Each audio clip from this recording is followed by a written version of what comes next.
Hello দর্শক, আসসালামু আলাইকুম। আশা করি সকলেই ভালো আছেন। তো দর্শক, এই যে একটি গাছ দেখতেছেন, আমাদের হাতে একটি গাছ দেখতেছেন। তো বন্ধুরা, এই গাছটি হলো জাপানি লতা গাছ। তো বন্ধুরা, এই জাপানি লতা গাছ খুবই কার্যকারী এবং এটি পাকিস্তানে কিন্তু এই গাছটি কিন্তু পাকিস্তানি গাছও। তো বন্ধুরা, পাকিস্তানে কিন্তু এই গাছটি অনেক সুন্দর একটি গাছ।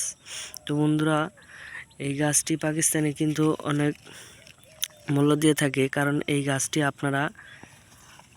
যদি সেবন করতে পারেন তাহলে কিন্তু অনেক কার্যকারী পাবেন। কারণ এই গাছটি যদি আপনাদের কোথাও হাত ছুলে যায় বা পা ছুলে যায়, তখন যদি এই গাছটি যদি ডলে যদি আপনাদের সেই ক্ষতস্থানে লাগাতে পারেন, তাহলে বন্ধুরা আপনাদের সেই ক্ষতস্থানটি অতি দ্রুত আপনাদের ক্ষতস্থান ভালো হয়ে যাবে।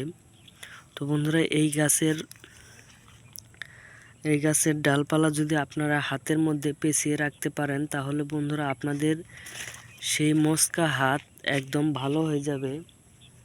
কারণ এই গাছগুলো খুবই সুন্দর একটি ঔষধি গাছ। তো বন্ধুরা, এই ঔষধি গাছটি আপনারা খুব সুন্দরভাবে ব্যবহার করতে পারেন এবং আপনারা এই গাছটি ব্যবহার করলে অনেক উপকার পাবেন, কারণ এই গাছটি খুবই কার্যকারী। তো বন্ধুরা, এই গাছটি ব্যবহার করার পরে আপনাদের মতামত জানাবেন। অবশ্যই আমাদের কমেন্ট বক্সে আমাদের মতামতটি জানিয়ে দেবেন। আর ভিডিওটি ভালো লাগলে অবশ্যই একটি লাইক করে দিবেন। ধন্যবাদ সকলকে। আসসালামু আলাইকুম।